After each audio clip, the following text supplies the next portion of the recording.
माझी फिल्म दुनिया गेली तेल लावत ही 27 मेला रिलीज होती आहे, 27 May. I am very excited about this film. दुनिया गेली तेल लावतमध्ये आम्ही तुम्हाला of course it's a complete commercial. तुम्हाला कॉमेडीसुद्धा मिळेल, एंटरटेनमेंट आहे, ॲक्शन आहे, थ्रिलर आहे आणि अमेझिंग म्युझिक आहे.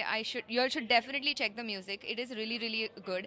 आणि फिल्मची स्टोरीबद्दल मी तुम्हाला जास्त सांगू शकत नाही, पण आय मस्ट टेल यू की आम्ही ही फिल्म टेक्निकली खूपच यूथ बेस्ड ठेवण्याचा प्रयत्न केला आहे. The style and the look of the film is very young, very upbeat, आणि I am really looking forward to it. हां, नमस्कार. मी प्रवीण राजा कारडे, दुनिया गेली तेल लावतचा दिग्दर्शक आहे. आणि आम्ही ही फिल्म म्हणजे एक कमर्शियल फिल्म लोकांसाठी केली आहे.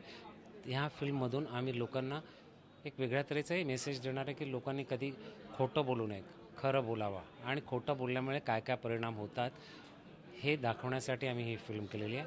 ह्या फिल्मची गाणीसुद्धा एकदम कमर्शियल आहेत. मुलांना, लहान मुलांपासून मोठ्यांपर्यंत आवडू शकेल अशी गाणी आहेत. आणि वेगळ्या तऱ्हेची फिल्म ही आम्ही लोकांसमोर आणत आहे. प्लस अनिल कालेलकर, तसंच श्रीरंगा आरस म्युझिक डिरेक्टर, माझे कोरिओग्राफर, सगळ्यांनी खूप मदत केलेली आहे. सिद्धार्थ जाधव, मानसी देशमुख, म्हणजे जेवढे आर्टिस्ट आहे त्यांनी मन लावून काम केलेलं हे तुम्हाला फिल्म बघतानाही कळेल. आणि मला असं वाटतं की दुनिया गेली तेल लावत ही फिल्म तुम्ही सगळ्यांनी आपण ही बघायला पाहिजे आणि पूर्ण फॅमिलीसकट बघायला पाहिजे. म्हणजे लव्ह सॉन्गपासून ते थ्रिलरपर्यंत जाणारी ही फिल्म आहे.